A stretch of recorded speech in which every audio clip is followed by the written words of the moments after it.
नुकसान का मातम मनाने से नहीं मिलती सफलता। आकाश मायूस बैठा था। उसे व्यापार में बहुत नुकसान हुआ था। बैंक से भी उसने कर्ज ले रखा था, लेकिन नुकसान की वजह से वह किस्त चुकाने की स्थिति में नहीं था। उसे डर लग रहा था कि बैंक वाले दबाव बनाने लगेंगे तो वह क्या करेगा। उसे यह भी समझ में नहीं आ रहा था कि आगे कौन सा काम शुरू करे। जिस बिजनेस में नुकसान हुआ था उसे दोबारा शुरू करने की हिम्मत आकाश में नहीं थी। यही सब सोचकर वह परेशान रहने लगा। एक दिन उसका दोस्त परेश उससे मिलने आया। परेश ने आकाश को देखते ही कहा, क्या बात है यार, बहुत परेशान लग रहे हो। आकाश ने अपनी परेशानी छुपाने की कोशिश करते हुए कहा, कुछ नहीं यार, बिजनेस में थोड़ा उतर चढ़ाव आता रहता है। परेश ने कहा, तुम्हारा चेहरा बता रहा है कि मामला गंभीर है, मुझसे छुपाओ नहीं। परेश की बात सुनकर आकाश ने उसे अपनी सारी कहानी बता दी।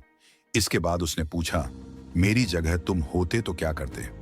परेश ने थोड़ा सोचने के बाद कहा, अगर मैं तुम्हारी जगह होता तो अपनी असफलता पर पछतावा नहीं करता। आगे क्या करना है उस पर विचार करता। पछतावा करते रहने से आदमी नुकसान से धूख से बाहर नहीं निकल पाता है। मेरी मानो तो तुम नए सिरे से अपने बिजनेस को खड्डा करने की सोचो।